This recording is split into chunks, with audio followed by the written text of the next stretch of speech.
I'm Aidan Phillips, and when I was 12 years old, I was starting to become more and more interested in music. From when I was 2 years old to today, I've had a significant exposure to many bands and musical artists that influenced me and shaped me into the musician I am today.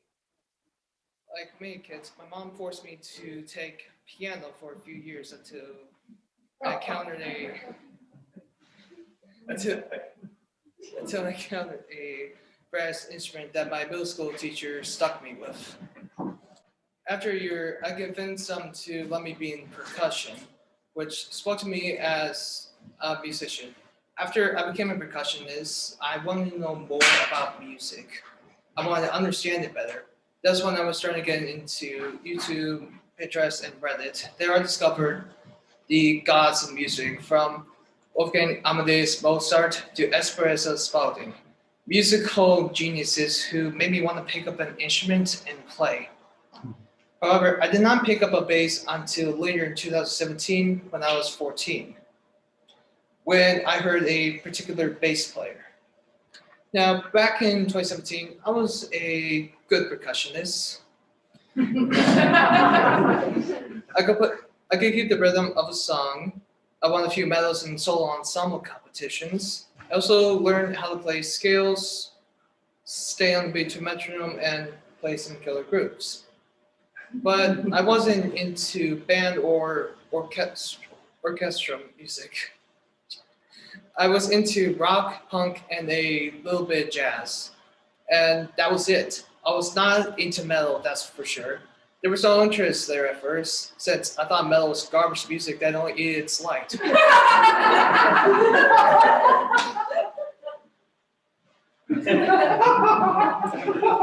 This was until my dad introduced me very early to Slayer.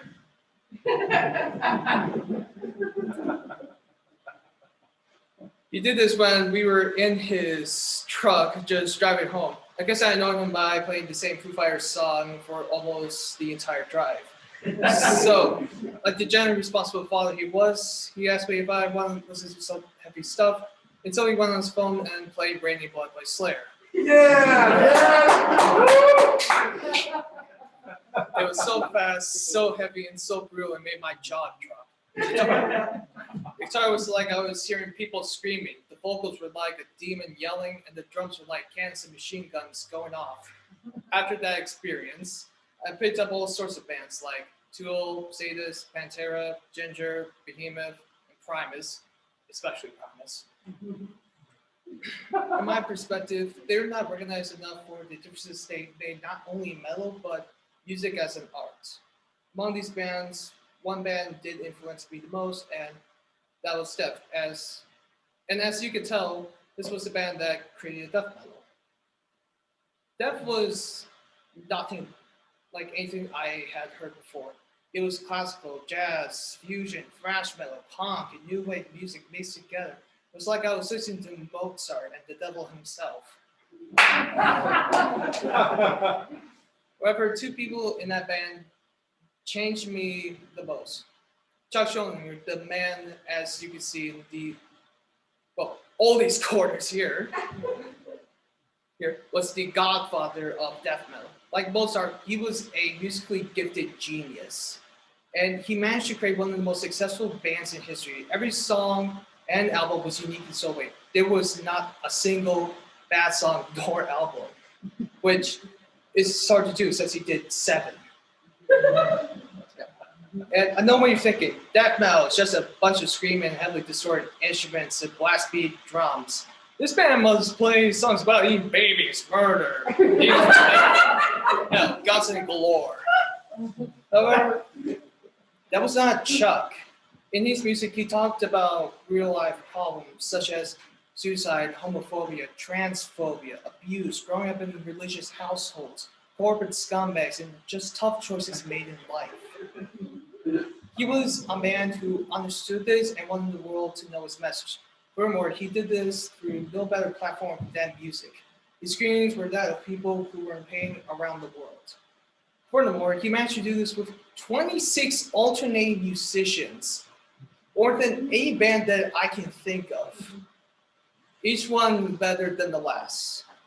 Among these musicians was a bass player by Steve DiGiorgio, aka the Viking. The bass player who brought fretless into metal. And when he did, it rocked. He was the man who made me want to pick up the bass guitar and play. Steve, among in metal, also had the advantage compared to other bass players.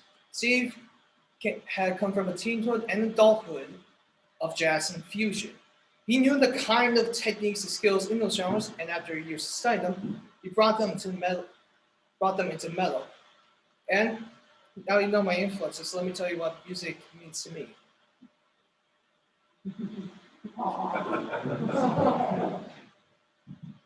Growing up, I had many difficulties, and those difficulties affected me daily. It caused me not to do well in school, so I did not have a strong relationship with both teachers or fellow students, or just any subject in school. Instead, I would always fall back onto video games or TV shows, trying to keep myself away from everyone. This did not mean I did not have friends. No, actually, quite the contrary. It just made socializing harder, as I could not approach anyone without feeling shy or nervous. Hell, there was no better example than last year. I did not approach you because I was too nervous.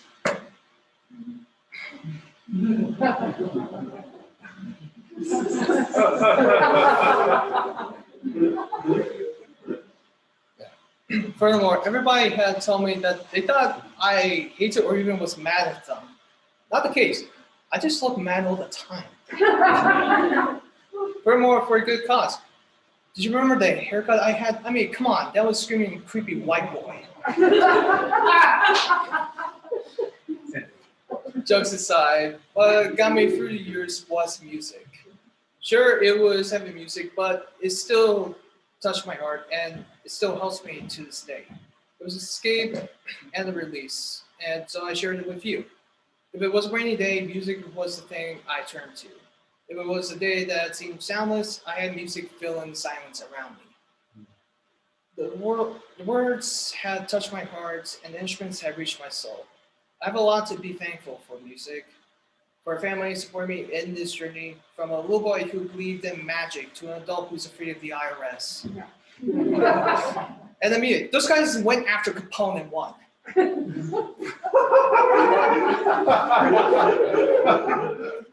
Sure, syphilis was the thing that got him in the end, but still.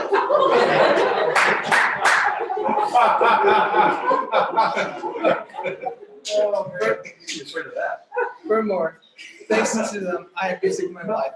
Can I ask for a better family? And now we're done talking about me. Let's talk about Pale Friday. Oh God, I'm for my senior project, I decided to make a bass guitar to my specifications, making an instrument that I will use, of course, later in my musical career.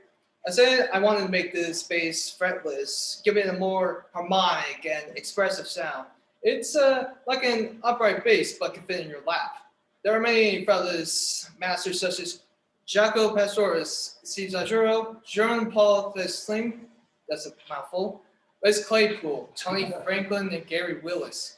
Seeing these masters, I decided to try and play fretless. Now, here's a remarkable thing about all these bass players.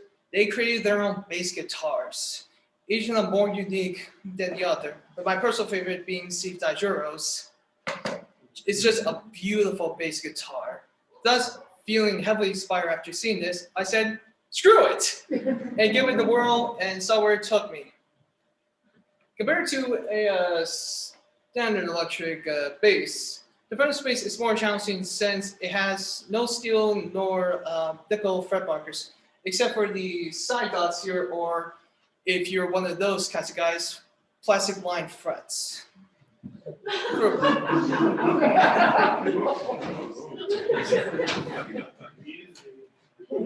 Furthermore, the techniques that usually go into bass, let's say harmonics, sliding, three finger playing speed, tapping, hammer-ons are hammer-ons, and sweeping are just even more challenging. I mean, look at Scott Plummer in the bottom here. That's a 10 string he's playing that on.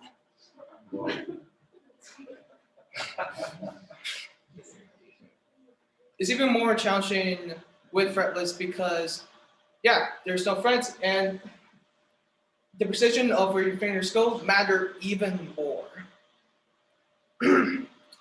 This makes fretless harder to play, but pays off in the end. Play fretless is also faster since you could just slide up and down the neck all you want, and it just sounds fantastic. Furthermore, the sound of fretless is just mentally soothing. The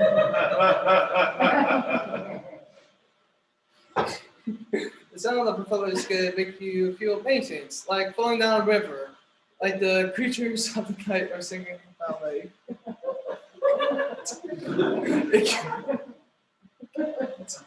It can sound like a beast roaring and growling when it's playing loud music, like a dragon protecting its brothers. I read too much. I read too much Tolkien.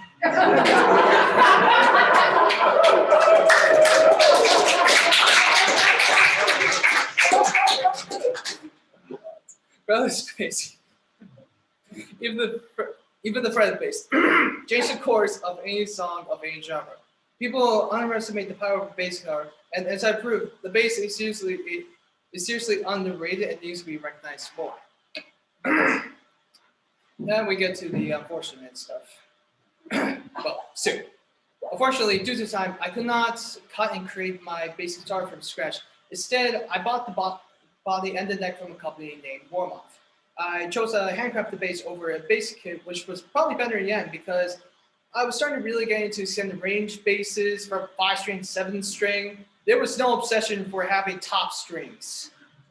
Then I remember I am human. I am not a god. Thus, I stayed with the basic 4 string. But went all out on the electronics. I decided on Ash's primary wood for the body. It's sturdy and helps to pitch without sounding too shallow or too tight. The fretboard is made out of ebony. It's one of the most vibrant woods out there, giving a snappy and sharp sound. The neck is made out of maple, making it both sturdy yet smooth. The problem was I did not know how to make a bass guitar. I mean, I could have looked at YouTube videos, but I knew for a project like this, I was going to need a professional to assist me. Moreover, with Sam Huddle's help, he managed to recommend me a fantastic luthier by the name of Bill Fiorelli, who started his career in New York as a luthier, and luckily he lives out here. I contacted Bill and he agreed to mentor me. Bill has 20 plus years of experience making guitars that not only perform well, but look beautiful. His field may be more specialized in acoustics rather than solid bodies. However, he still knows his stuff up on guitars and basses in general. I could not ask for anyone better to help me with such a project. I will talk more about the frustrations of my project later, but in short, it took me a while to get all these components shipped to me. After finally receiving all these pieces, I contacted Bill and we went to work in his basement workshop. As you see some of the process in the photos. Once we got started, it moved like clockwork, putting pieces onto the body, wiring and soldering each electronic, and just making these pieces of wood look like an actual instrument. Each part of the bass was to my specifications. Each part had a role to play in making my bass guitar into what it is right now. Furthermore, whenever we would run into any problems, we did our best to overcome them. Especially me and my constant squirming and nervousness. At every step it took, it's hard to do fine work with shaky hands, especially when you're hand drilling holes into something so valuable, both monetary and personally. However, in my mind, I just kept repeating over and over that it will pay off in the end. As you see, it did. This nice, clean, sleek bass guitar that just screams, beautiful.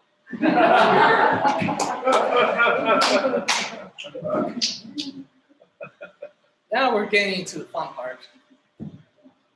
Oh, I guess I forgot that one. Well, we're getting into the fun part. They say that you can't make a cake without breaking a few eggs. Boy, did I break a whole dozen.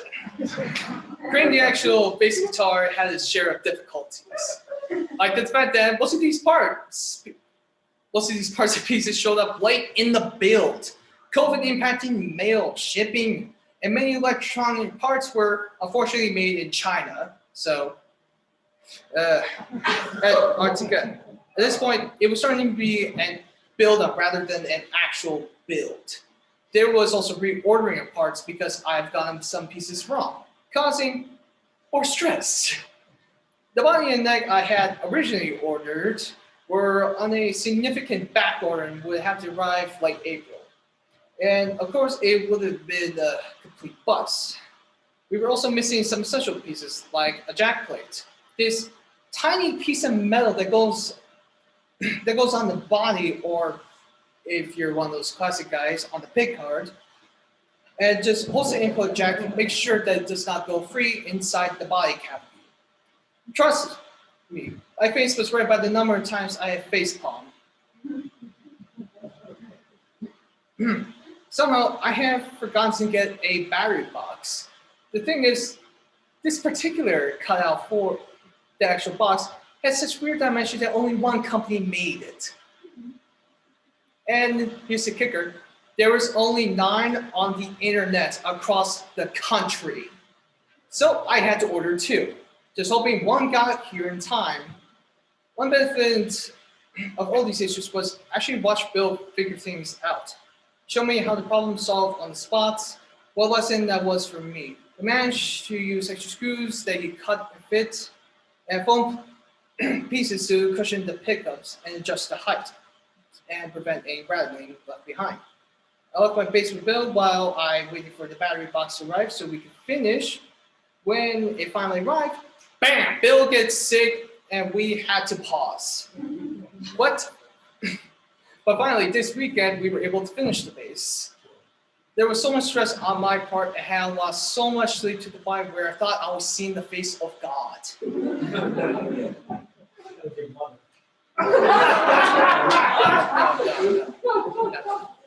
Thankfully, it was just my dad reminding me to go to bed. A lot of time, sweat, and tears have gone into this space.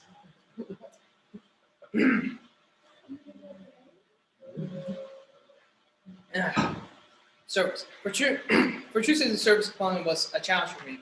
One of my ideas was to play out in public like a street musician, but I did not know if that counted as a service work or even was legal. Furthermore, it would have been hard to do, especially in the weather. Instead, I was inspired by my music teachers, Bob Aleko and John McCarty. I chose to offer free music lessons to kids and teenagers. The difficulty I was facing in this process was gaining people's attention. I did not know many people here, yet COVID happened after I lived here for a year, so I've not been able to meet many people. I wanted to see if online advertisement could work, which it did not.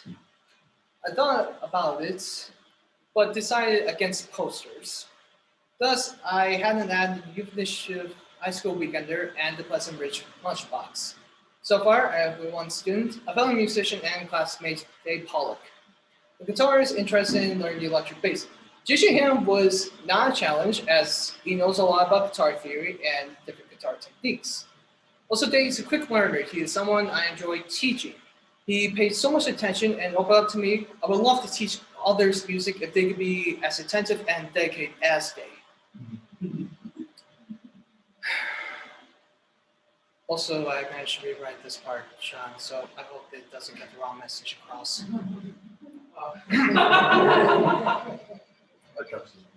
Finally, I want to tell you what I named my bass.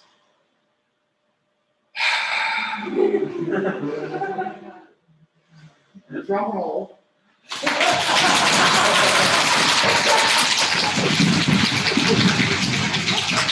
Blackout Friday.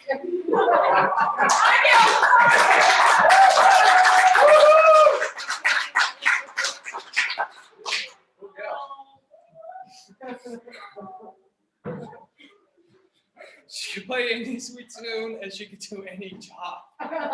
Wow. And the brother bass will be created soon. I would say, what? Well, that was the end. Really? What kind?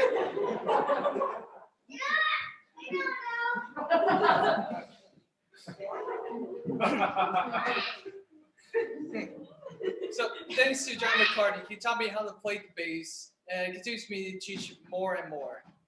Mr. Bob Aleko, my percussion teacher, and someone who was so supportive of me when I was in middle and early high school. Sam Hono for recommending Bill to me. Sean Neary for lending me the book on guitar electronics and for taking an interest in my project. I can't wait to play this in rock band. Sean Lavoie for helping me with my presentation and my paper. To Erica Grosser, helping me along the way, making sure that I was working hard every day and helping me with my paper. You've been an amazing advisor and a great teacher for me. Well, Granier, thank you for being my mentor on my care team and for the encouraging texts you sent. My family, for all that they have done to support me in being a musician, I could not ask for any better family members, especially to my parents who bought all the electronics for me, and to you, Gene. Thanks for being there.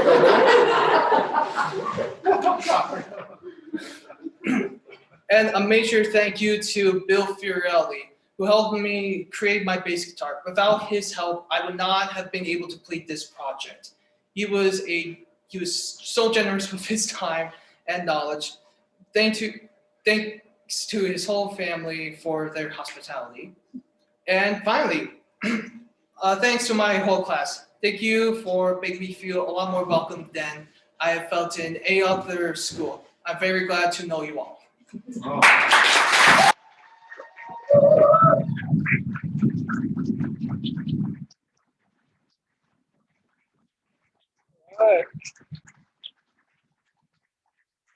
All right, let's hear a few questions. What a fabulous evening. Tell me about it. Beautiful, very cool project. Love the graphics. Oh man, it was too quiet. Uh-oh. Glad to know you, says Mayela. Yes. As a fellow bass player, are there any songs you think that the bass players absolutely should know how to play? Well, absolutely, you have to know Money by Pink Floyd, of course.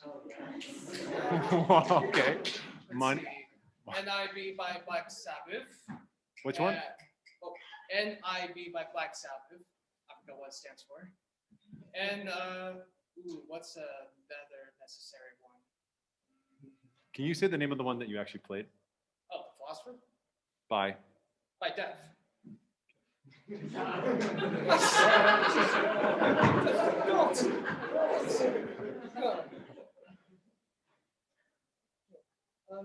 All right.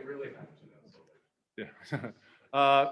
Vicky says, love your taste in music. Cece says, awesome project, Aidan.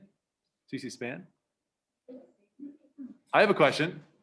I noticed that you've grown out your hair, so you don't have that, whatever you called that haircut before.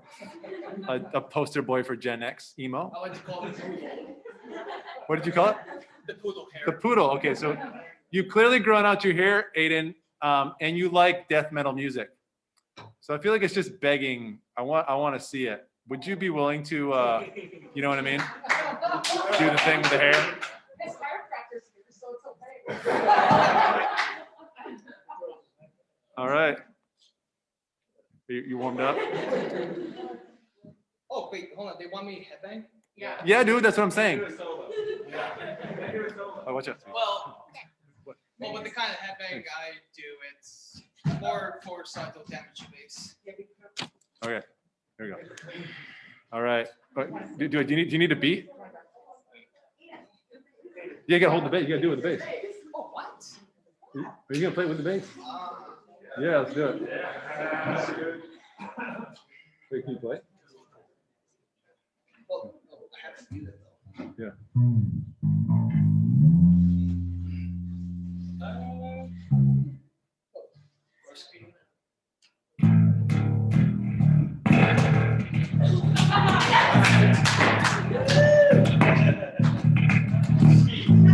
Yes.